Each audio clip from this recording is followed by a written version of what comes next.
Good morning, everyone. Let's go ahead and Holly, will you please call roll? Please. Luke Erbelding online, represent communication centers. Mindy Benson. Curtis Wilton. President, representing EMS. Michelle Bischoff. Present, representing fire. David Ness. I don't think he's going to be here. Jeff Vandewater. Present, representing sheriff's offices. Patrick Updike. Patrick Updike, present, member at large. And we do have a quorum. Are there any legislative members on the line?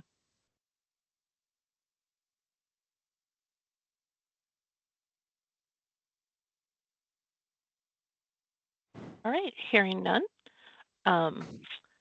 Thank you all for taking the time to be a part of our Isicsb board meeting for February.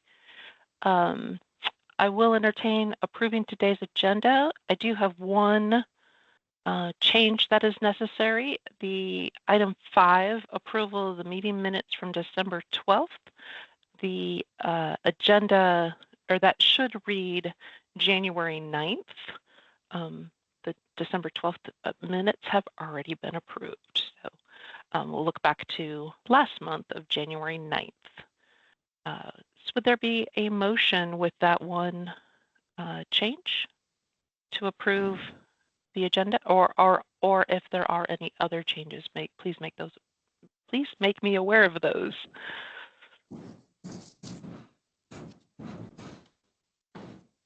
Vandewater would make a motion.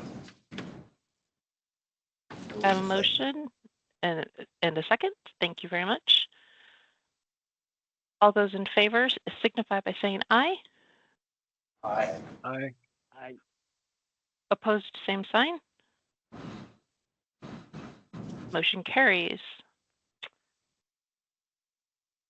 With that, I'll take an approval for the January 9th minutes.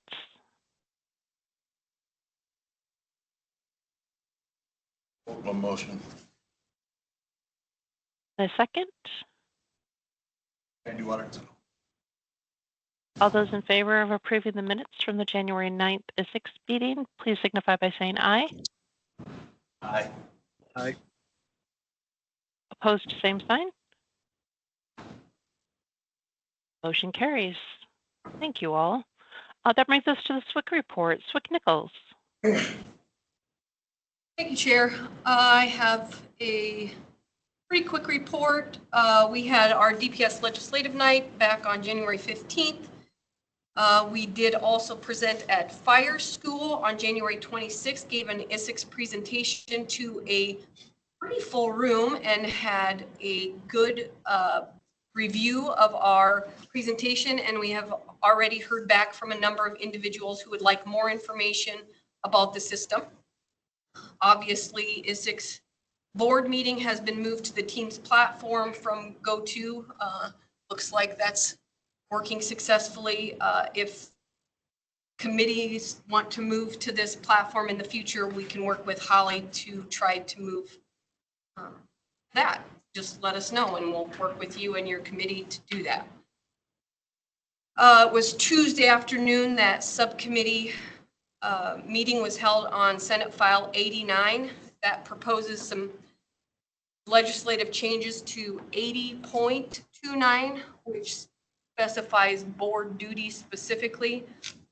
That bill was passed out of subcommittee with recommended amendments. Those amendments have not been identified as of yet. So I would just ask everyone to keep a close eye on that bill, as it does make some substantial changes to the board duties. We can talk about that more at a later date. Upcoming trainings are communications unit leader, April 1st through 4th in Council Bluffs. There's 30 seat maximum for that course. We already have 12 students registered. So we've met the minimums. That course will take place. Please let me know if you have any questions about that or are interested in getting registered. We can help you through that process, going smoothly. There will be a communications unit technician course later in the spring in Cedar Rapids. That registration is not live yet. Don't have specific dates. We're still trying to hammer that out, but look for more soon. And as soon as I know about that, I'll send it out far and wide to try to meet those minimums. Just another reminder that the eFog is available for download through that application on your mobile device. I think that's pretty handy to have right in your back pocket. You don't have to carry around a version or have a PDF file. And also there's an updated link for the NIFOG. You can get the older NIFOG available on the application too. So please, if you haven't already, download that and attempt to utilize that. It's pretty handy to have. For a IMED update, the top groups for this project, the Rural Emergency Medical Communications Demonstration Project, which is happening here in Region 1, are encrypted talk groups. So AES 256-bit multi-key encryption is a highly recommended feature when purchasing communications equipment. But to be compatible with the IMED project, those talk groups have to be encrypted to hear what's going across. So just be aware of that. And if you hear anyone talking about that, make them aware of that.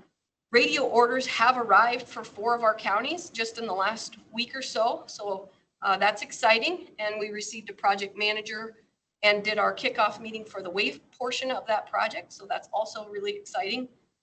And then the project is working in conjunction with an update to the statewide EMS communications plan, which is in the final draft and currently awaiting approval over at Health and Human Services.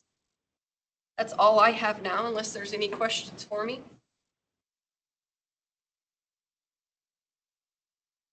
Great, thank you.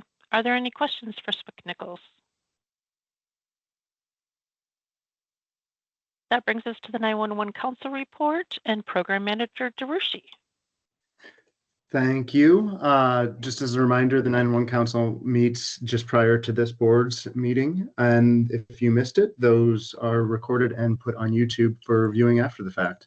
A couple of highlights from today's 911 Council meeting. We did go over the program financials for quarterly report time. So those have been sent out and placed on the website.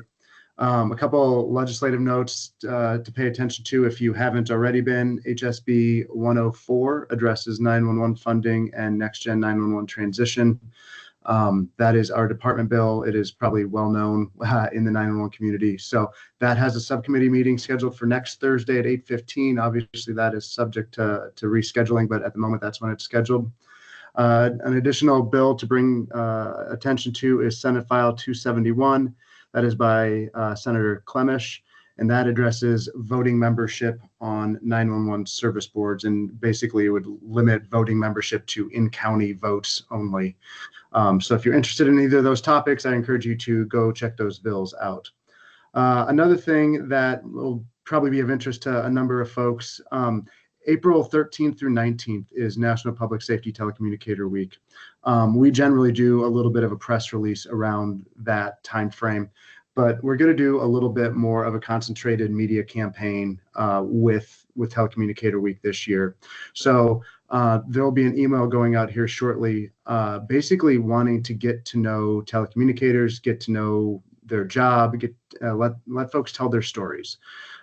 So it will be video and social media and written testimonials kind of about the job. So really, again, trying to share the story of, what all you do. I think the public kind of has no idea. So just doing a little bit more of a focused media campaign this year.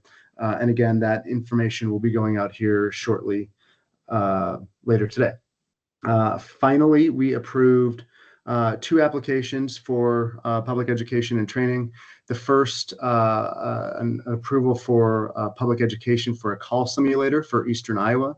That will be housed with Muscatine County, but available really for anyone on the eastern part of the state for any type of fairs or places where you might just want to have youth, children be able to experience a simulation of calling 911.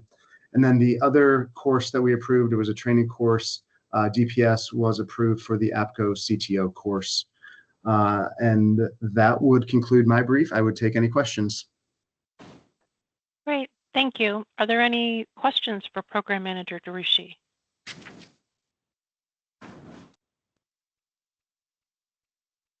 Great, thank you, Blake. User Group Committee, Chair Vandewater. We met on January 16th with approximately 12 members present. We reviewed 3 applications. 2 were approved by the users group and will be on the new business section later today on the agenda. We tabled one application from Pella Electric Cooperative.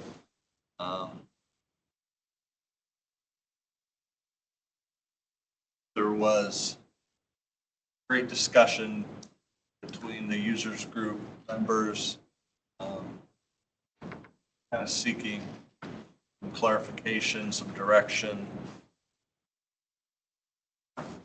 from the board on government entities. I think we've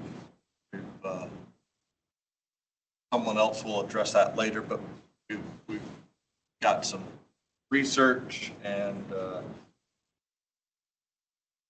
some guidance, I think, to help us in the future. Essentially, that concludes my report. Great, thank you. Are there any questions for Chair Vandewater?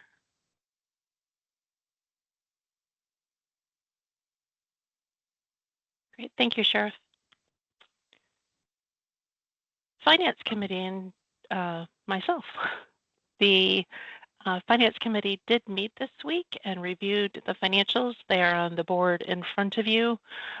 There is nothing outstanding. Everything's very normal for the month of January and those transactions that took place. So the numbers are there before you. Standard $15,089.32 was the expenditure for the month, leaving us with a balance of $97,595.69. So very standard. Are there any questions?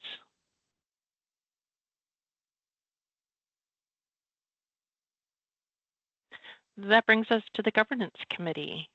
Chair Ness is unable to be with us today. Swick Nichols, do you have something to report regarding governance?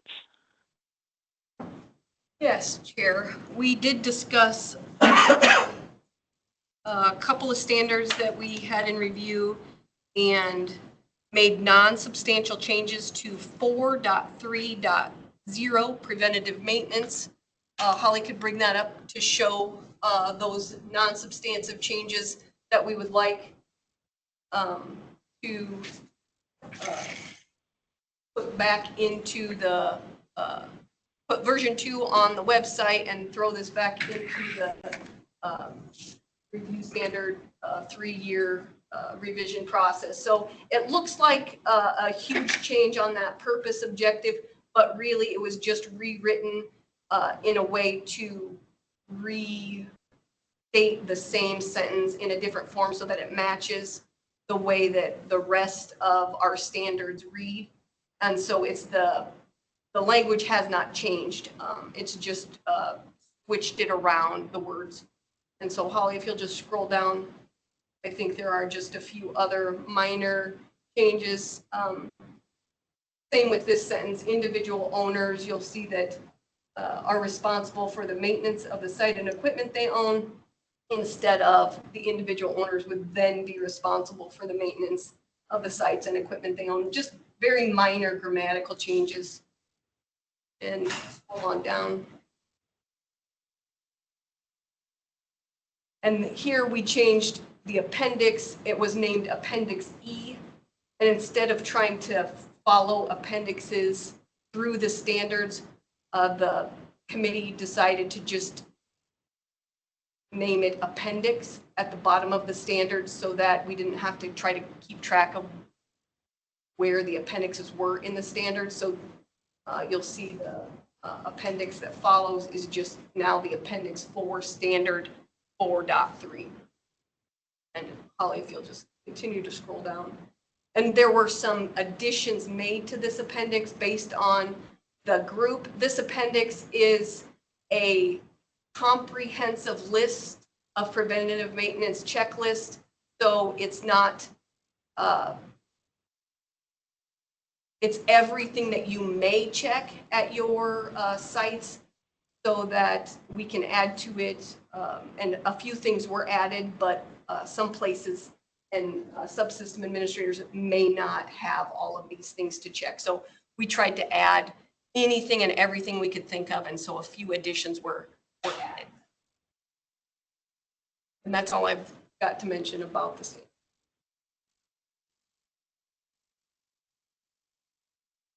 This was also, I guess a chart was also made. It was a picture and now it's an Excel spreadsheet, so it's easier to edit.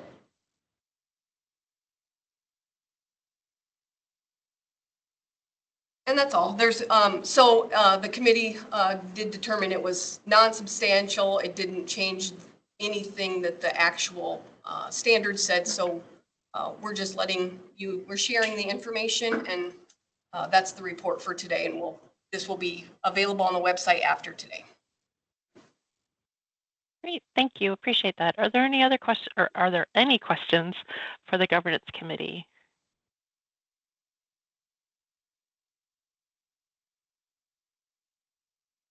Operations Committee, Chair Erpelding. All right, thank you. Originally, the Operations Committee was scheduled to meet on Wednesday the 5th. Due to a low turnout and our workload we had scheduled, we decided to push the meeting to Tuesday, February the 11th, and we had much better attendance and got a lot of work accomplished. I will just go down my list here, and Swick Nichols can interrupt or chime in on anything or correct me on anything we did, but I will start with 1.14.0, System Tech Talk Group. We reviewed this one and we had no substantial changes, and it was put back to be reposted on the website.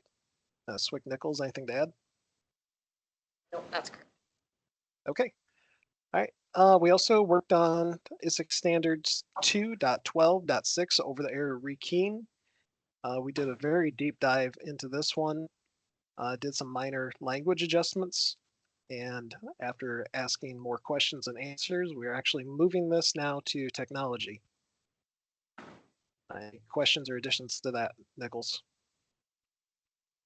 That's correct. And Chair Updike has agreed to take a look at that, and then he'll also probably just review that moving forward on that 3-year basis.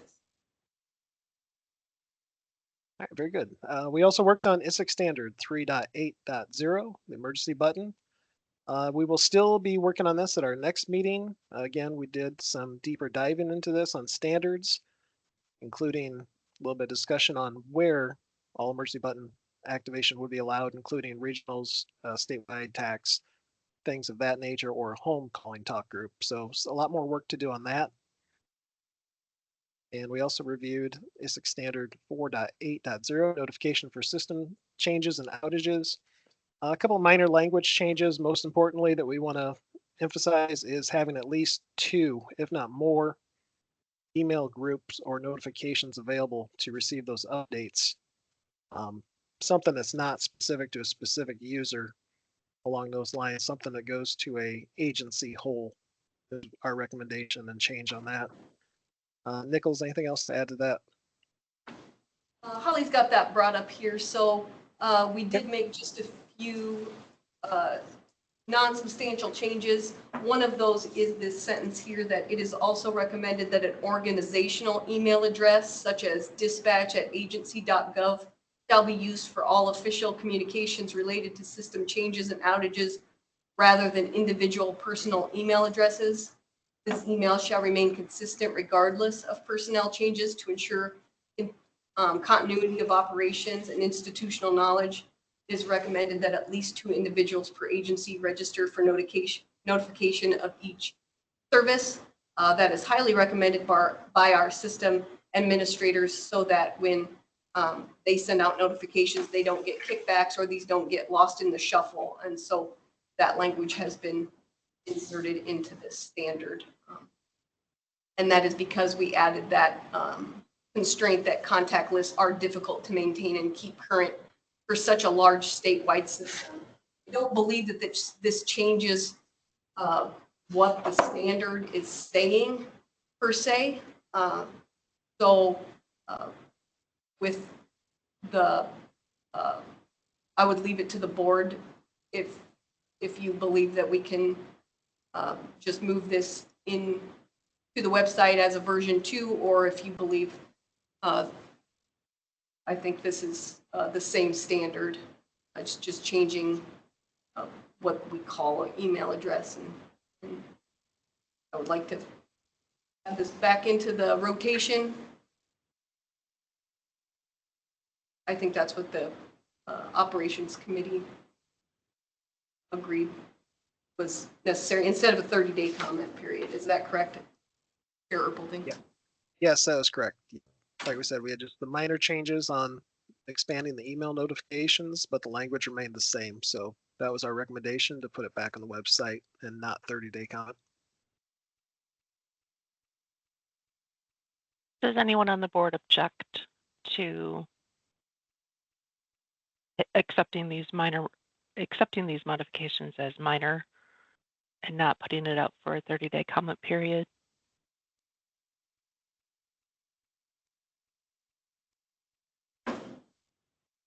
Okay, thank you.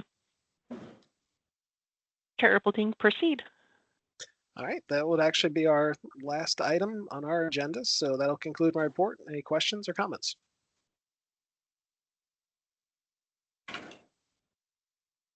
None being heard. Thank you. All right, very well. Thank you, Luke. Training and Outreach Committee, Chair Wooten.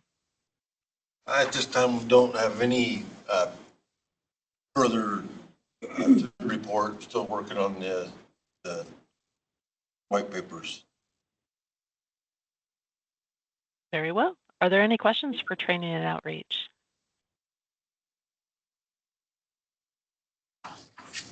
Great, thank you, Curtis. That brings us to the Technology Committee and Chair Updike. Thank you. Good morning. Good morning. Technology met on January 23rd and February 6th. We had a short discussion about some FCC rule changes that are coming up or probably already in place regarding the 4.9 gigahertz region that some public safety entities could be using. Not a long discussion, just to make awareness of that.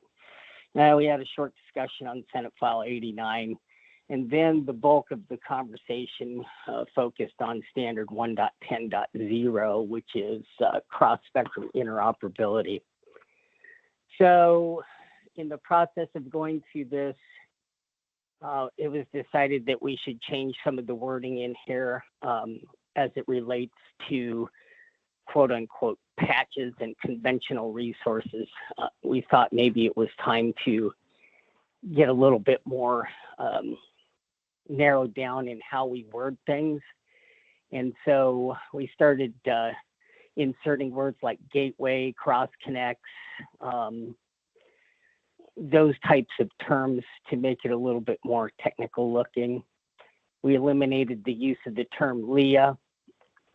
As you look at the document, it references certain frequency bands and channel names. LEA is no longer in that list. We also detailed some of the other resources that are out there that includes broadband resources like Wi-Fi, Ethernet connections, FirstNet, and commercial cellular networks, and other trunk system resources. We didn't list all of those out because there's just too many different styles of trunk systems.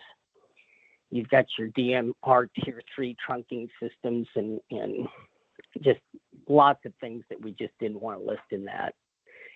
The conventional resources term was switched to non-Isicsb users. And so as you go through this document, you'll see a lot of red markups, and which makes it very obvious. And so,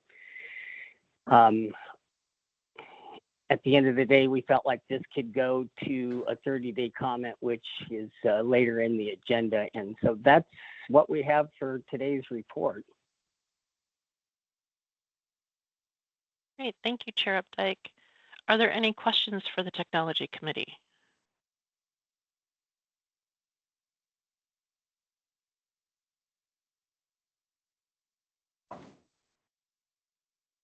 Great, thanks, Patrick. The FirstNet Broadband Subcommittee, has Chair Benson joined us? I don't believe she was on at roll call. Yeah. And I don't think that would be on. okay, very well. Swick Nichols, do you have a report? Yeah, sure.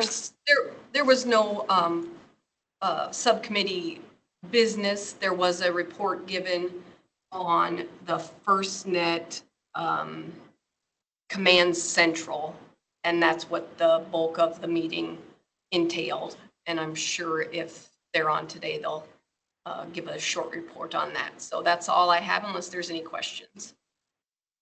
Great, thank you for that update. Are there any questions for the FirstNet Broadband Subcommittee?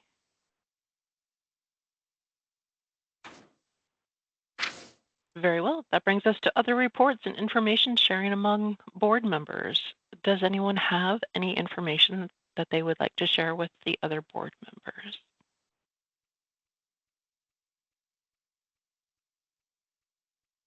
I only have one topic, and it's been touched upon, but that is to draw everyone's attention to Senate File 89. This is a substantial change to 8029, which is the activities of the board, the authority of the board. It will, if passed in its current form, which the subcommittee has recommended amendments, we just don't know what those amendments are as of now. The user base will be expanded tremendously. And those users would now include private security, private ambulance, tow trucks, etc., those types of users. Whether or not they have a contract with an existing public safety agency, all of those users are currently eligible if they have a contract with a service provider, a public safety service provider, and this changes that. So there's some concerns for the system as a whole. That is a lot of potential users. We have capacity constraints with the system as it's built, and the basis that was used to build it did not include all of those users. So there's some issues there, or some concerns there, as well as the what we've talked about in many of our committees about what's encrypted, what's not encrypted, what is available on scanner, what's not available on scanner. That would change all of this if these users were allowed access to the system. As some of our policies and some of the encryption currently exists, it's available to all users. So that changes that environment tremendously. So there will have to be some consideration given, and we will definitely be keeping an eye on this policy and providing input. So I would just encourage all of you to stay abreast of what's happening. Keep not only yourselves informed, but also the groups that you represent informed about the activity of this on this Senate file. I have been contacted by several groups, primarily law enforcement, expressing their concerns, and I've passed those on to the committee chairs and the SWIC. But if you also receive concerns, please share amongst the board so we can keep ourselves informed of where the concerns lie, so we know what needs to be addressed and can strategize how to address it. Are there any questions regarding the Senate File 89?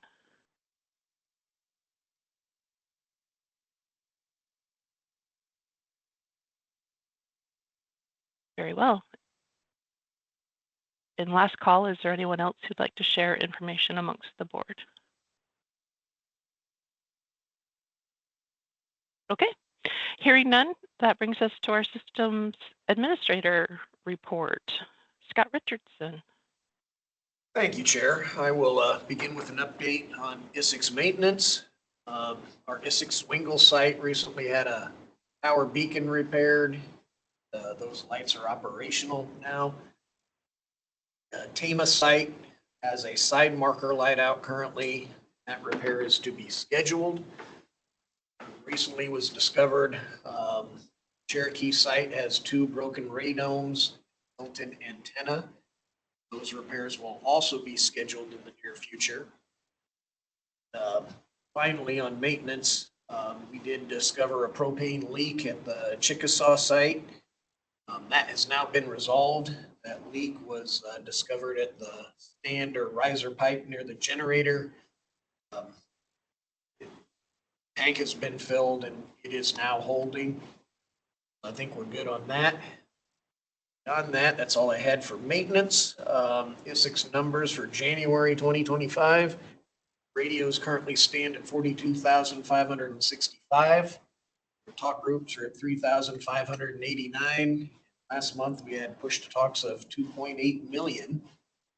With that, that concludes my report, and I would be happy to answer any questions. Great, thank you. Are there any questions for our sysadmins?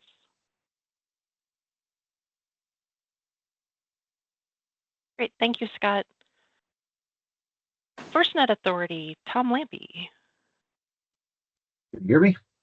Yes, I can. Good morning, sir. Okay.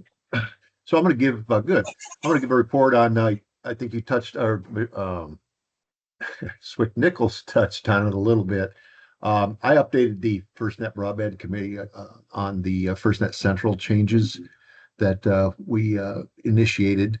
We're continuing to improve it. Kind of went through the meeting and showed how the sites are in Iowa and some quick views now that you can take to look at the site health of the state and any particular site. They also changed the way network alerts are broadcasted. Before, you used to have to select the entire state in order to get an alert if a site was down. Now you can go in and select a county and drill down into if you just want to see your county or hear of your county if your sites are down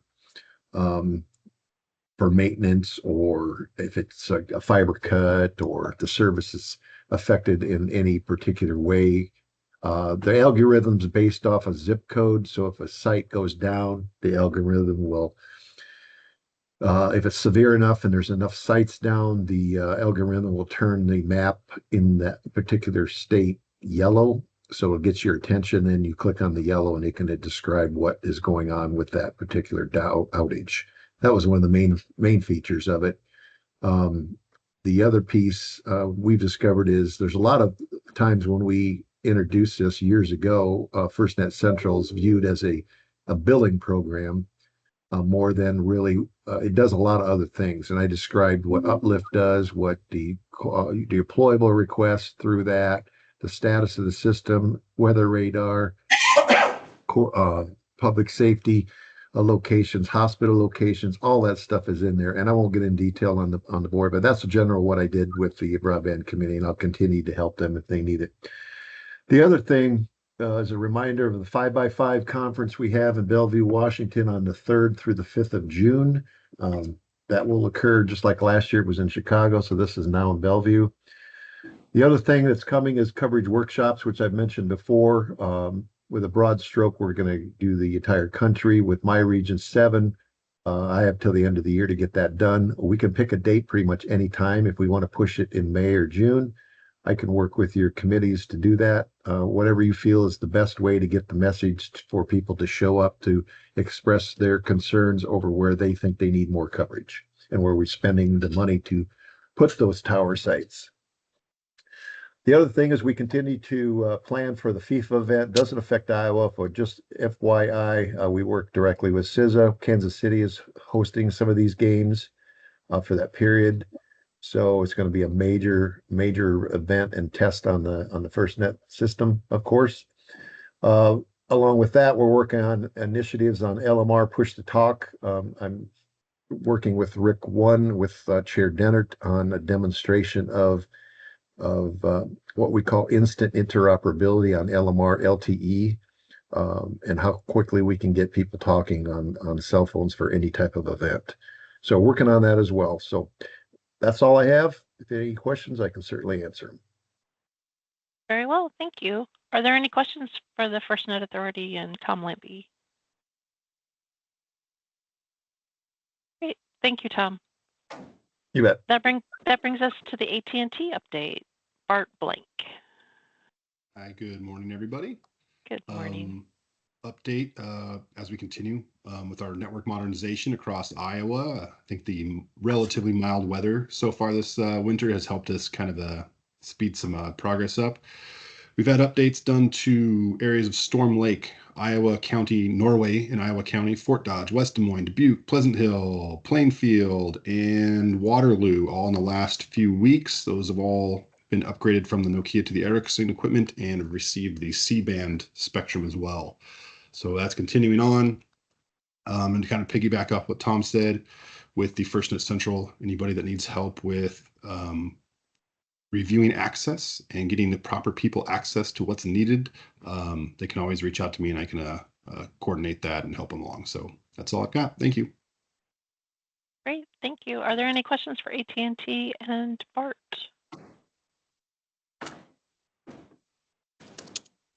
Great, thank you, Bart. That brings us to the CISA update and Chris Myers.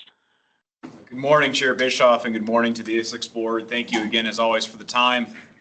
Do kind of want to start off the report today with the discussion of a cybersecurity advisory that does have its roots in 2024, but the information remains pretty relevant and pertinent to system owners that are out there. You may recall this one that came out when it was discovered and disclosed that state-sponsored actors such as the People's Republic of China were working to actively seek and position themselves onto IT networks in this country that are involved in infrastructure. This would include utilities, communications networks, so on and so forth. What they try to do is they try to bury themselves very deeply into those networks so that they can be disruptive, destructive, exfiltrate data, or just even gather information on what these systems are doing.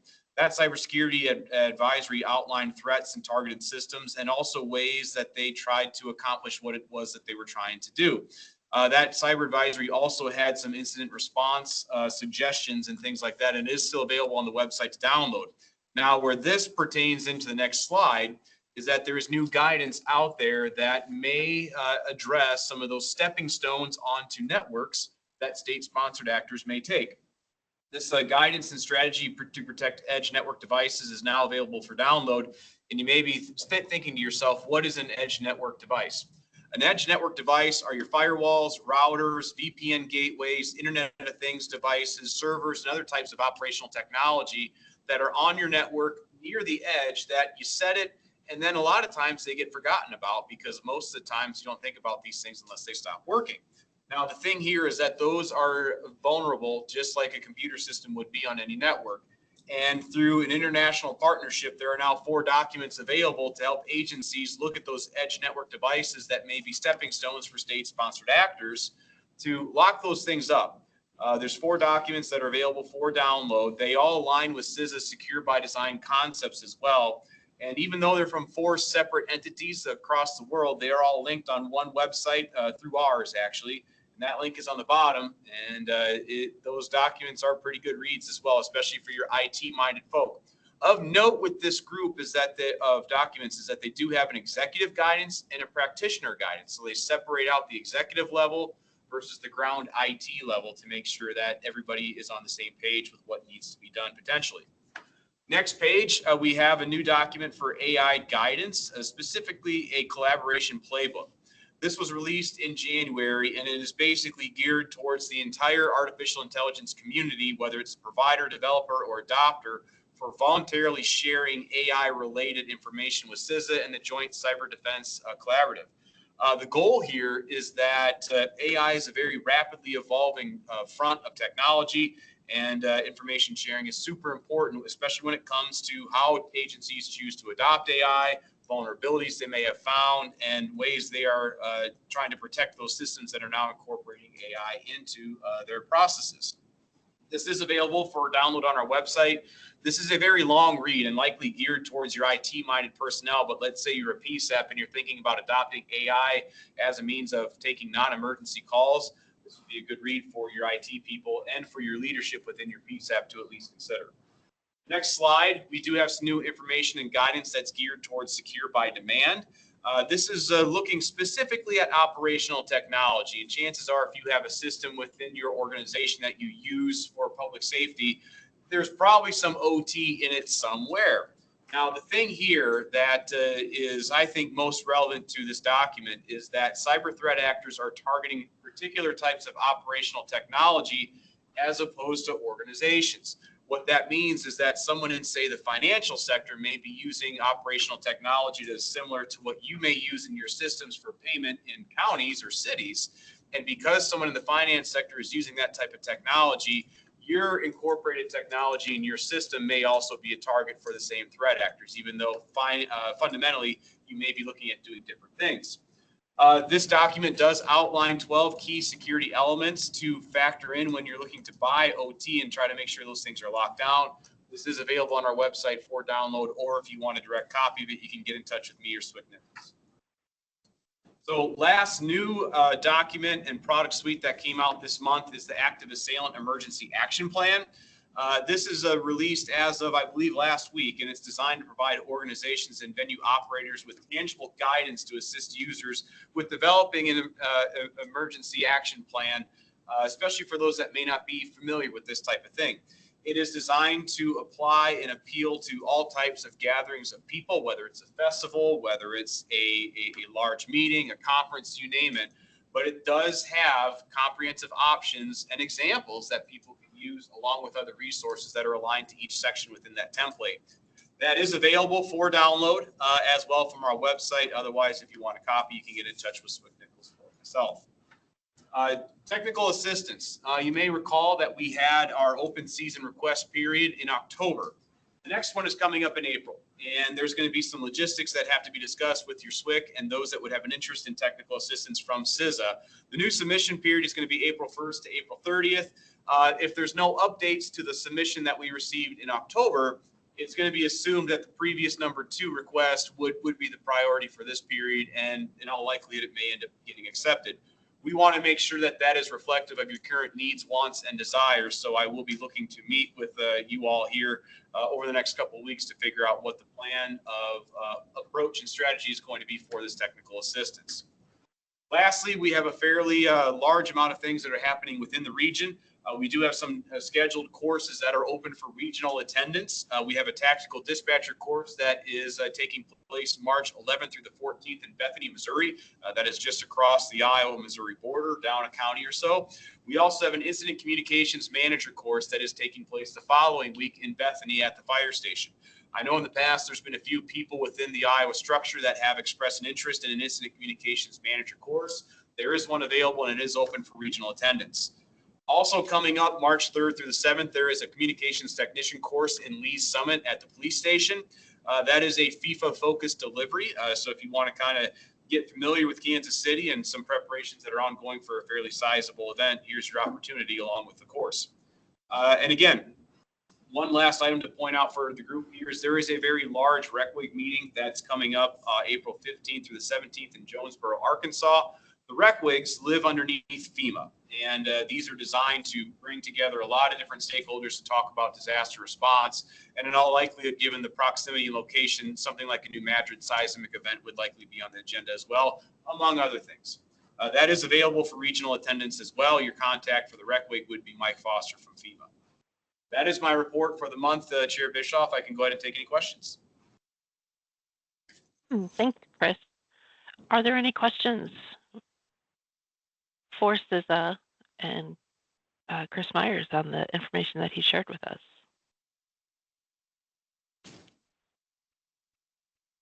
Great, thank you, Chris. Is there any old business for the board?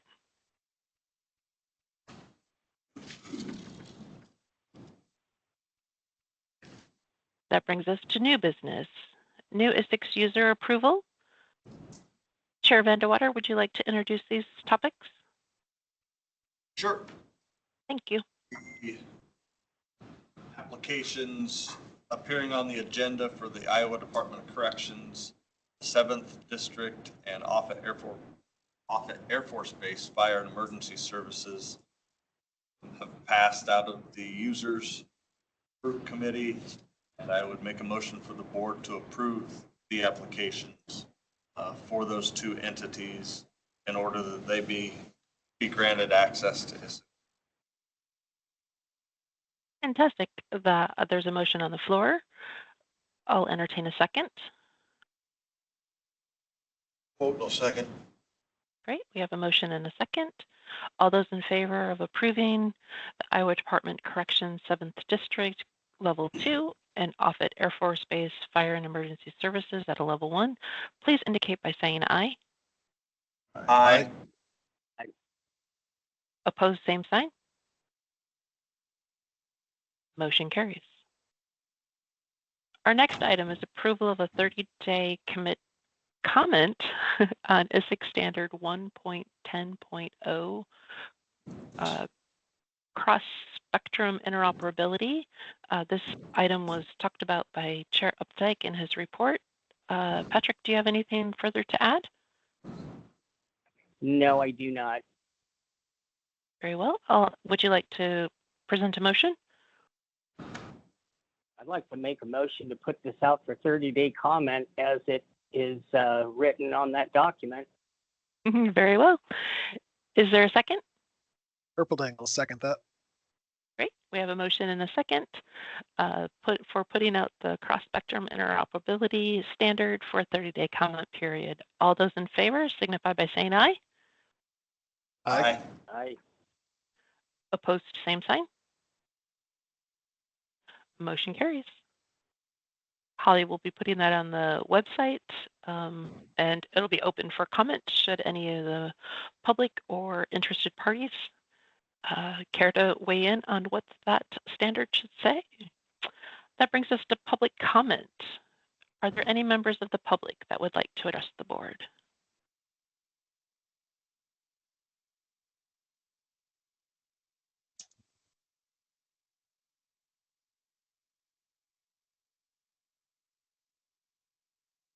Hearing none, our final item is adjournment.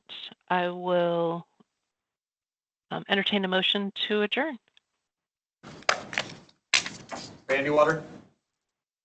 Second. Vote no second. Great. All those in favor of adjournment, please signify by saying aye. Aye. Opposed? We said adjourn. Thank you all very much for your time.